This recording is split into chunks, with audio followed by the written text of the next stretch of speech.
साथियों, अपनी विरासत पर गर्व के साथ साथ एक और बात भी महत्वपूर्ण है और वो है गुलामी की मानसिकता से पूरी तरह मुक्ति। आज से 190 साल पहले 190 साल पहले साल 1835 में 1835 में मैकाले नाम के एक अंग्रेज ने भारत को अपनी जड़ों से उखाड़ने के बीज बोए थे। मैकाले ने भारत में मानसिक गुलामी की नींव रखी थी। 10 साल बाद यानी 2035 में उस अपवित्र घटना को 200 वर्ष पूरे हो रहे हैं। कुछ दिन पहले मैंने एक कार्यक्रम में आग्रह किया था कि हमें आने वाले 10 वर्षों तक उस 10 वर्षों का लक्ष्य लेकर चलना है कि भारत को गुलामी की मानसिकता से मुक्त करके रहेंगे।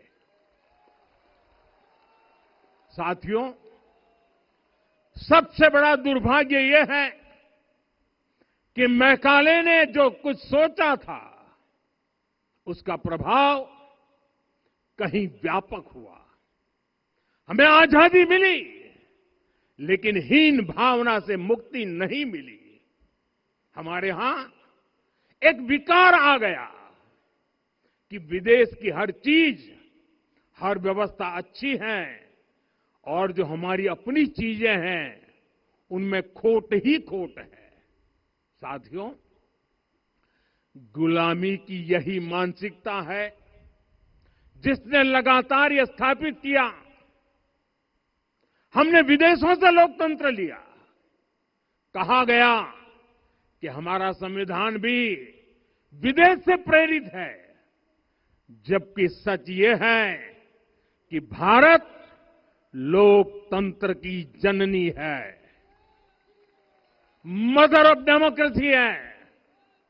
लोकतंत्र हमारे डीएनए में है। साथियों, अगर आप तमिलनाडु जाएंगे तो तमिलनाडु के उत्तरी हिस्से में उत्तीरमेरूर गांव है। वहां हजारों वर्ष पहले का एक शिलालेख है। उसमें बताया गया है कि उस कालखंड में भी कैसे लोकतांत्रिक तरीके से शासन व्यवस्था चलती थी, लोग कैसे सरकार चुनते थे। लेकिन हमारे यहां तो मैग्ना कार्टा की प्रशंसा का ही चलन रहा। हमारे यहां भगवान बसवन्ना, उनके अनुभव मंटपा की जानकारी भी सीमित रखी गई। अनुभव मंटपा यानी जहां सामाजिक, धार्मिक और आर्थिक विषयों पर सार्वजनिक बहस होती थी, जहां सामूहिक सहमति से निर्णय लिए जाते थे। लेकिन गुलामी की मानसिकता के कारण इस भारत की कितनी ही पीढ़ियों को इस जानकारी से भी वंचित रखा गया। साथियों, हमारी व्यवस्था के हर कोने में गुलामी की इस मानसिकता ने डेरा डाला हुआ था। अब याद करिए, भारतीय नौसेना का ध्वज सदियों तक उस ध्वज पर ऐसे प्रतीक बने रहे जिनका हमारी सभ्यता, हमारी शक्ति, हमारी विरासत से कोई संबंध नहीं था। अब हमने नौसेना के ध्वज से गुलामी के हर प्रतीक को हटाया है। हमने छत्रपति शिवाजी महाराज की विरासत को स्थापित किया है। और ये सिर्फ एक डिजाइन में बदलाव नहीं हुआ, ये मानसिकता बदलने का क्षण था।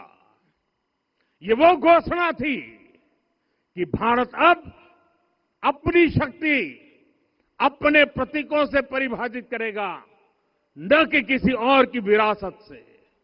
और साथियों, यही परिवर्तन आज अयोध्या में भी दिख रहा है। साथियों, ये गुलामी की मानसिकता ही है जिसने इतने वर्षों तक रामत्व को नकारा है। भगवान राम अपने आप में एक वैल्यू सिस्टम है। ओरछा के राजा राम से लेकर रामेश्वरम के भक्त राम तक और शबरी के प्रभु राम से लेकर मिथिला के पाहुन राम जी तक भारत के हर घर में, हर भारतीय के मन में और भारतवर्ष के हर कण कण में राम है। लेकिन गुलामी की मानसिकता इतनी हावी हो गई कि प्रभु राम को भी काल्पनिक घोषित किया जाने लगा। साथियों, अगर हम ठान लें अगले 10 साल में मानसिक गुलामी से पूरी तरह मुक्ति पा लेंगे और तब जाकर के ऐसी ज्वाला प्रज्वलित होगी, ऐसा आत्मविश्वास बढ़ेगा कि 2047 तक विकसित भारत का सपना पूरा होने से भारत को कोई रोक नहीं पाएगा। आने वाले 1000 वर्ष के लिए भारत की नींव तभी सशक्त होगी जब मैकाले की गुलामी के प्रोजेक्ट को हम अगले 10 साल में पूरी तरह ध्वस्त करके दिखा देंगे। साथियों, अयोध्या धाम में रामलला का मंदिर परिसर भव्य से भव्यतम हो रहा है और साथ ही अयोध्या को संवारने का काम लगातार जारी है। आज अयोध्या फिर से वह नगरी बन रही है जो दुनिया के लिए उदाहरण बनेगी। त्रेता युग की अयोध्या ने मानवता को नीति दी। 21वीं सदी की अयोध्या मानवता को विकास का नया मॉडल दे रही है। तब अयोध्या मर्यादा का केंद्र थी, अब अयोध्या विकसित भारत का मेरुदंड बनकर उभर रही है। साथियों, भविष्य की अयोध्या में पौराणिकता और नूतनता का संगम होगा। सरयू जी की अमृत धारा और विकास की धारा एक साथ बहेगी। यहां आध्यात्म और आर्टिफिशियल इंटेलिजेंस दोनों का तालमेल दिखेगा। राम पथ, भक्ति पथ और जन्मभूमि पथ से नई अयोध्या के दर्शन होते हैं। अयोध्या में भव्य एयरपोर्ट है। अयोध्या में आज शानदार रेलवे स्टेशन है। वंदे भारत और अमृत भारत एक्सप्रेस जैसी ट्रेनें अयोध्या को बाकी देश से जोड़ रही हैं।